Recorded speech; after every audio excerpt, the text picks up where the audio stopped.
अनाथ बच्ची का विशाल मुर्गी घर। बहुत से पहले की बात है। सम्राट नाम का एक जादूगर था जो लोगों को अपना जादू दिखाया करता था। दूर दूर से लोग उसका जादू देखने आया करते थे और वो अपना जीवन यापन किया करता था। उसके घर में उसके अलावा और कोई नहीं था। वो अकेला ही उस घर में रहता था। एक बीमारी के चलते उसे अपना सब काम छोड़ना पड़ा और अब वो बूढ़ा भी हो गया था। उसके पास एक मुर्गी भी थी। जादूगर ने अपनी मुर्गी का नाम रानी रखा था, जिससे वो जादू भी दिखाया करता था। लेकिन बीमार रहने की वजह से अब उसका शरीर बहुत कमजोर हो गया था। उसे इस बात का एहसास हो गया था कि अब वह ज्यादा समय तक जीवित नहीं रह सकता। इसलिए वह अपनी मुर्गी को एक सही इंसान को देना चाहता था, जो उस मुर्गी की देखभाल कर सके। रानी, तुमने मेरा बहुत साथ दिया है, लेकिन अब मेरे पास ज्यादा समय नहीं है। इसलिए मैं तुम्हें तुम्हारे नए मालिक के पास भेजने जा रहा हूँ। जैसे तुमने हमेशा मेरा साथ दिया, मैं चाहता हूँ कि तुम अपने नए मालिक का भी वैसे ही साथ देना। वो मुर्गी बिना कुछ बोले उस जादूगर की तरफ देखती रहती है। फिर वो जादूगर उसके नए मालिक की तलाश में चल पड़ता है। जाते जाते वह एक साहूकार की दुकान पर पहुंचता है। जादूगर के हाथ में वह सुनहरे रंग की मुर्गी भी थी। जादूगर साहूकार के पास जाता है और बोलता है, जनाब, कुछ खाने को मिलेगा? मैं और मेरी मुर्गी रानी बहुत भूखे हैं। अगर कुछ खाने को मिल जाए तो आपका बहुत उपकार होगा।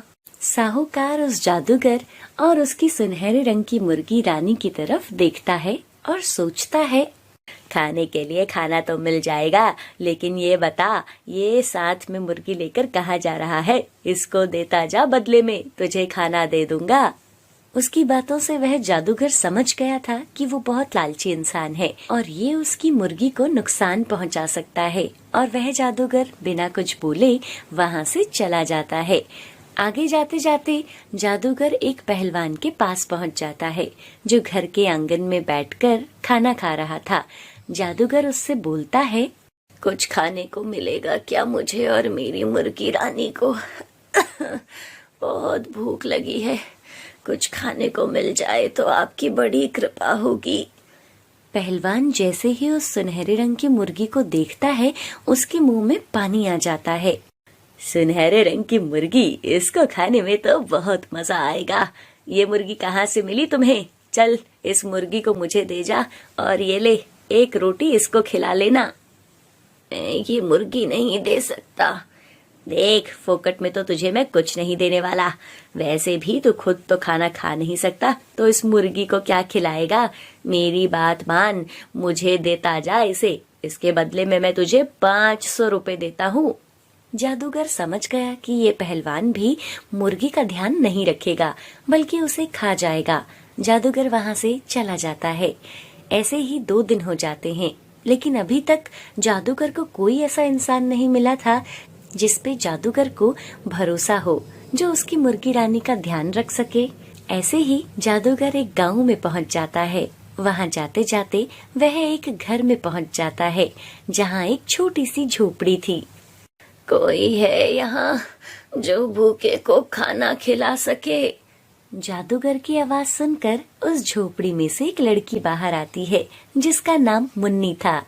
बाबा जी, क्या चाहिए आपको? बेटा, बहुत भूख लगी है, कुछ खाने को मिलेगा? मैंने और मेरी रानी ने कल से कुछ नहीं खाया। कुछ खाने को मिल जाए तो तुम्हारा भला होगा। जी बाबा, घर में खाना तो नहीं है, आप 1 मिनट रुको। और मुन्नी अंदर जाती है और वह एक सूखी रोटी लाती है। बाबा, ये एक सूखी रोटी है, आप ये रख लीजिए। आगे जाकर किसी से सब्जी लेकर इसे खा लेना। जादूगर मुन्नी से बहुत खुश होता है। बेटा, तुम बहुत दयालु हो। तुम्हारे पास जो एक सूखी रोटी पड़ी थी, तुमने वो बिना किसी स्वार्थ के मुझे दे दी। भगवान तुम्हें हमेशा खुश रखेगा। जादूगर की बात सुनकर मुन्नी की आंखों में आंसू आ जाते हैं। पापा, मेरा इस दुनिया में कोई नहीं है। जब से होश संभाला है तब से अकेली हूँ। मेरे माँ पापा मुझे अकेला छोड़कर भगवान के पास चले गए। मेरा कोई दोस्त भी नहीं है। तुम चिंता मत करो, मैं तुम्हें कुछ देना चाहता हूँ। जादूगर अपनी सुनहरे रंग की मुर्गी रानी को मुन्नी को दे देता है। अरे, सुनहरे रंग की मुर्गी, मैंने ऐसी मुर्गी कभी नहीं देखी। ये तो बहुत सुंदर है। मुन्नी उस मुर्गी को देखकर बहुत खुश होती है। ये मेरी सबसे कीमती चीज है जो मैं तुम्हें दे रहा हूँ। जादूगर अपने बारे में सब कुछ मुन्नी को बताता है। मैं एक जादूगर था, लोगों को जादू दिखाता था और इस मुर्गी ने हमेशा मेरा साथ दिया है। लेकिन अब इस बीमारी के चलते मेरा शरीर बहुत कमजोर हो गया है और अब मैं इस मुर्गी का ख्याल नहीं रख सकता और न जाने कब मेरी मृत्यु हो जाए। इसलिए मैं किसी ऐसे इंसान की तलाश में था जो मेरी मुर्गी रानी का ध्यान रख सके। आप चिंता मत करिए, आज से ये मुर्गी मेरी दोस्त है और मैं इसका हमेशा ध्यान रखूंगी। मैंने अपनी सारी शक्तियाँ मुर्गी को दे दी है। अब ये कोई साधारण मुर्गी नहीं रही बेटा। और वह जादूगर वहां से चला जाता है। अब मुन्नी उस सुनहरे रंग की मुर्गी के साथ बहुत खुश थी। जहाँ जहाँ मुन्नी जाती, मुर्गी की मुन्नी भी उसके पीछे पीछे घूमती रहती थी। अब मुन्नी और मुर्गी दोनों आपस में बहुत बातें करते थे। मुर्गी रानी, तुम मेरी सबसे अच्छी दोस्त हो। जब से तुम आई हो मुझे बिल्कुल भी अकेला महसूस नहीं होता। तुम बहुत अच्छी हो, मुझे भी तुम्हारे साथ रहना अच्छा लगता है। एक दिन मौसम बहुत खराब हो जाता है और बहुत जोर से बारिश होने लगती है। बारिश की वजह से मुन्नी की झोपड़ी में पानी गिरने लगता है, क्योंकि मुन्नी की झोपड़ी की छत बहुत जगह से टूट गई थी और पानी पूरी झोपड़ी में भरने लगता है। मुन्नी मुर्गी को पकड़कर एक कोने में जाने लगती है। तभी वो मुर्गी बोलती है, मुन्नी मेरी दोस्त, तुम चिंता मत करो, जैसा मैं कहती हूँ तुम वैसा करो। तभी वह मुर्गी एक बड़े से विशाल सोने के घर में बदल जाती है। मुन्नी, तुम इस दरवाजे से अंदर आ जाओ, जहाँ तुम्हारी जरूरत की सभी चीजें हैं। मैं एक जादुई मुर्गी हूँ, तुम जल्दी से अंदर आ जाओ मेरी दोस्त। फिर मुन्नी मुर्गी के अंदर चली जाती है और वो देखती है कि अंदर से वह मुर्गी का घर किसी महल से कम नहीं था।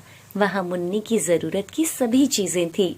बड़ा सा बेड और साथ में बड़ा सा रसोई घर भी था, जहाँ खाने का बहुत सारा सामान पड़ा था। अब मुन्नी उस सोने की मुर्गी के घर में रहने लगी और वो बहुत खुश थी। मेघा नाश्ता लगा रही थी। तभी विनय प्रताप भी वहाँ आता है। मेघा, आज रात के डिनर के लिए जो भी सामान चाहिए बाजार से मंगवा लेना। अगर रात को बॉस और उनकी पत्नी खुश हो गए तब तो मेरा प्रमोशन पक्का समझो और साल में 1 से 2 विदेश यात्रा भी हो जाएगी। हाँ, वो तो ठीक है, लेकिन अम्मा का क्या करना है? उन्हें कहाँ रखेंगे? कहीं मेहमानों के सामने खाना खाते समय खांसना शुरू कर दिया तो बड़ी बेइज्जती हो जाएगी। कहीं ऐसा ना हो कि मेहमान खाना छोड़ के ही भाग जाएं। अम्मा को जल्दी खाना खिलाकर सुला देना। आपकी अम्मा इतनी जल्दी सोने वाली कहाँ है? उसके बाद विनय प्रताप ऑफिस के लिए निकल जाता है और मेघा घर की साफ सफाई अच्छे से करवाने में लग जाती है। रमिया, आज ना फर्श पर एक भी दाग नहीं होना चाहिए और बाहर गार्डन के सारे पौधों की कटाई शटाई कर देना, ठीक है? ठीक है भाभी, मैं सब कर देती हूँ। और सुन, अम्मा का बिस्तर स्टोर रूम में लगा देना। ला दूं? कई दिन हो गए हैं, वो नहाई नहीं है। हाँ हाँ, सबसे पहले अम्मा को नहला दे और धूप में बाल सुखाने के लिए छत पर ही बिठा देना। रमिया ने अम्मा को छत पर ले जाकर खूब रगड़ रगड़ कर नहलाया और धूप में चारपाई पर बिठा दिया। रमिया, अब एक कप चाय बना दे, अदरक वाली। बहुत ठंड लग रही है बेटा। इतने में रमिया को मेघा की आवाज पड़ती है। जी भाभी जी, आती हूँ। देख रम्या, मैं ना पार्लर जा रही हूँ और मुझे वहां समय लग जाएगा। तुम घर का सारा काम कर लेना, ठीक है? मुझे कोई भी काम की कमी नहीं चाहिए। इधर अम्मा के चाय के इंतजार में सुबह से दोपहर और दोपहर से शाम हो गई और अम्मा की वही चारपाई पर आंख लग गई। अब ठंडी हवाएं भी चलने लगी थी। मेघा पार्लर से घर लौटती है। रम्या, अम्मा ऊपर ही है क्या? उन्होंने खाना खाया या नहीं? अरे भाभी, मैं तो भूल ही गई। उन्होंने तो चाय भी मांगी थी, कह रही थी कि ठंड लग रही है। छत पर गई तो अम्मा चारपाई पर बैठी कांप रही थी। अम्मा, क्या हुआ आपको? बहुत ठंड लग रही है। रम्या अम्मा को पकड़कर नीचे ले आती है।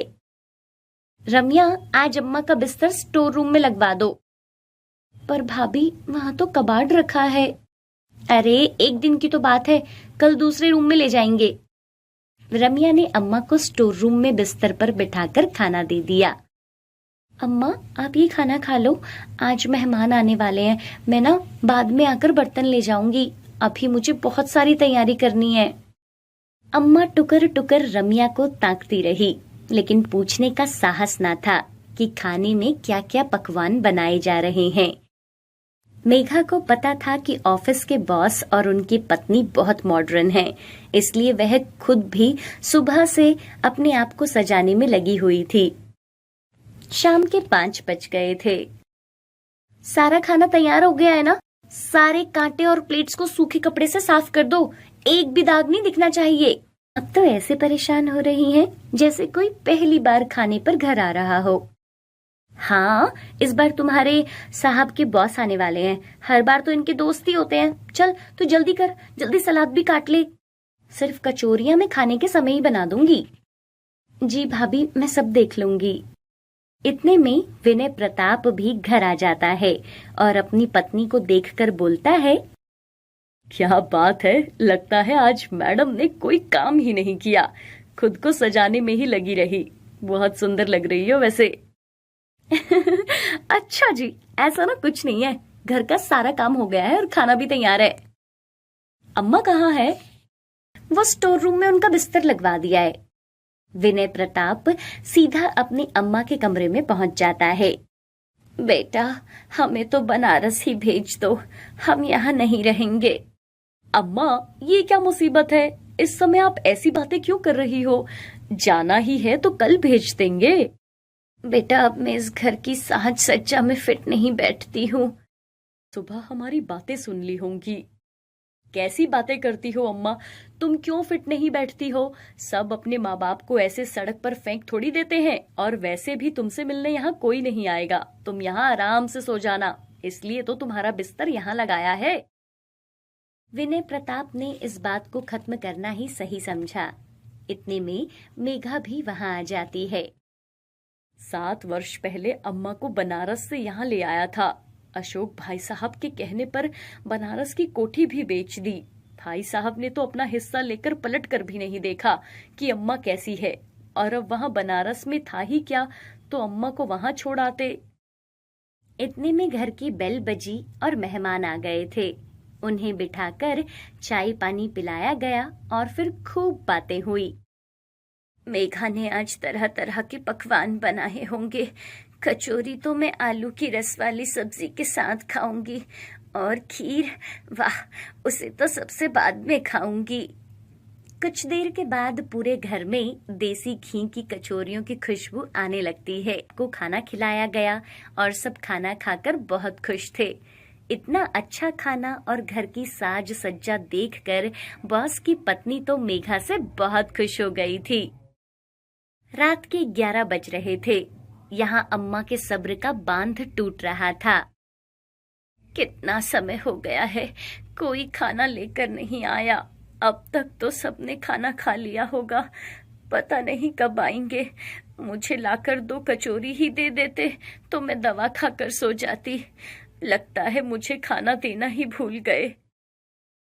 आप खाना बहुत अच्छा बनाती हैं और आपकी साड़ी भी बहुत सुंदर है। क्या घर में लगी ये पेंटिंग्स आपने बनाई हैं? शुक्रिया जी। हाँ हाँ, मुझे ना पेंटिंग करना बहुत अच्छा लगता है। जब भी मैं काम से फ्री होती हूँ ना, तो मैं उस समय में पेंटिंग बना लेती हूँ। मैं आपके लिए भी ना एक पेंटिंग बना दूंगी। ओह, थैंक्स मेघा। बॉस की पत्नी पूरा घर देख रही थी कि तभी उसे कमरे के बाहर से किसी की आवाज सुनाई दी। हे मेघा, यहाँ कोई है। किसी के सिसकने की आवाज सुनाई दे रही है। भी वहां आ जाते हैं। ये सुनकर मेघा के चेहरे का रंग उड़ गया। हे भगवान, ये अम्मा जी की वजह से कोई मुसीबत ना हो जाए। मेघा दरवाजा खोलती है तो अम्मा चारपाई पर बैठी रो रही थी। उसकी आंखों से आंसू बह रहे थे। अरे, ये आपकी काम वाली है क्या? इनकी तबीयत तो ठीक है ना? हाँ, वो काम वाली। इतने में विनय प्रताप मेघा को टोकते हुए बोला, अरे यही तो है इस घर की मालकिन। अरे माँ, आप रो क्यों रही हो? क्या हुआ? मुझे लगा सब सो गए और मुझे खाना देना भी भूल गए। क्या? आपको अभी तक खाना नहीं दिया? वो मैं खाना देना भूल गई। माँ, आप यहीं रुको, मैं आपके लिए खाना लेकर आता हूँ। सॉरी सर, आप बैठो, मैं खुद इन्हें खाना दे देता हूँ। हाँ हाँ बिल्कुल, आप अपनी माता जी को खाना खिलाओ, हम अभी चलते हैं, वैसे भी बहुत लेट हो गया है। बॉस और उसकी पत्नी वहां से चले जाते हैं और विनय प्रताप अपनी माँ के लिए खुद खाना लाता है और उन्हें अपने हाथों से खिलाता है। कर दो, मुझे खुद तुम्हारा ध्यान रखना चाहिए था। मेघा पर भरोसा करके मैंने बहुत बड़ी गलती की। आप दोनों मुझे माफ कर दो। मुझे अम्मा को पहले ही खाना दे देना चाहिए था। आज के बाद ऐसा कभी नहीं होगा। अगले दिन विनय प्रताप के प्रमोशन का लेटर आ गया और सब बहुत खुश थे। अब सब मिलकर अम्मा का खूब ध्यान रखा करते थे।